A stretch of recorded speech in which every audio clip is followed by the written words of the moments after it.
Madali lang basahin eh. Pero siyempre, pagka hindi kayo nasa linyadang ko, mahirap intindihin. Okay.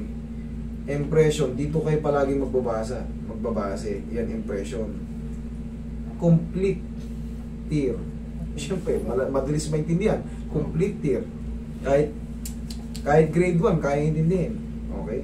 Superior attachment of the anterior cruciate ligaments. Complex tear. Body and posterior horn in the lateral medial means moderate joint effusion.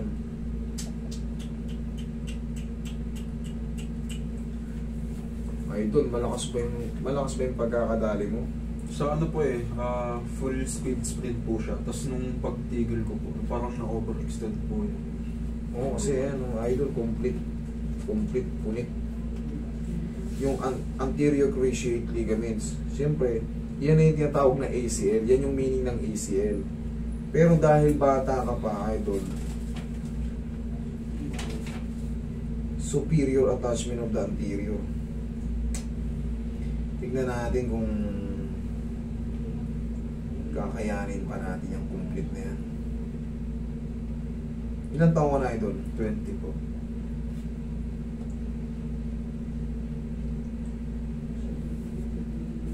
Sinabi nila kasi hindi kita ang ligaments sa x-ray lang. Pero ito talaga, ayan na, nakalagay na, complete tear na. Ang gagawin mo yan, idol, ang mangyayari kasi dyan, ito dahil bata pa siya, mataas pa ang pain toleration, mataas pa ang mabilis pa ang metabolism ng mga bata. Ang mangyayari dyan, ay ngayon, nararamdaman mo masakit? May masakit pa siya? Minsan lang po. Minsan pero lang. nalalakad ko na po siya na maayos. Yun. Ganun nga yun dahil sa Ang ibig ko sabihin dyan, nailalakad mo na maayos. Tama yun. Minsan may panakanakang pain pag napupuwersa, pero hindi mo yan hindi mo na may jump yan.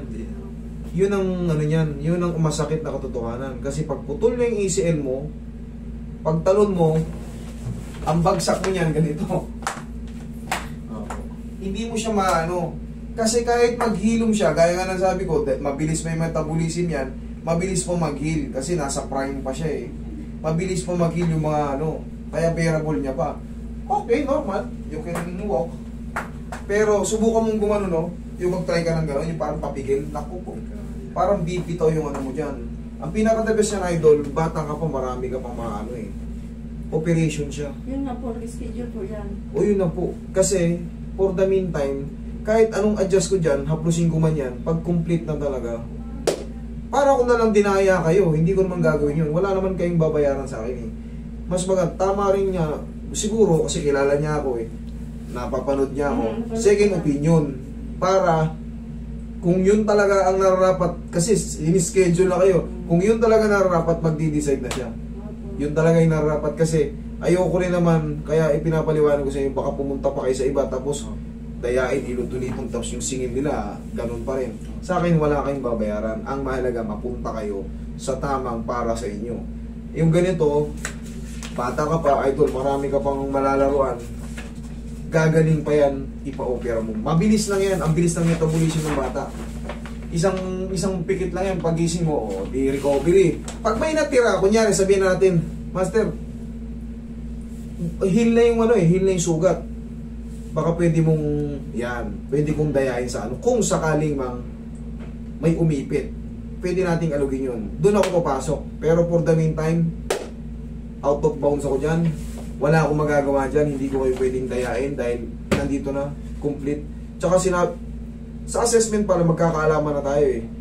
Nakaka-walk, ayos, pero subukan mong ganunin or mag-sprint ka, hindi kakayanin. Sa jump, yung talon, point, pero nakaalalay. Hindi na kita gagalawin, idol, kasi ngayon, wala namang masakit niyan, di ba? Yun na.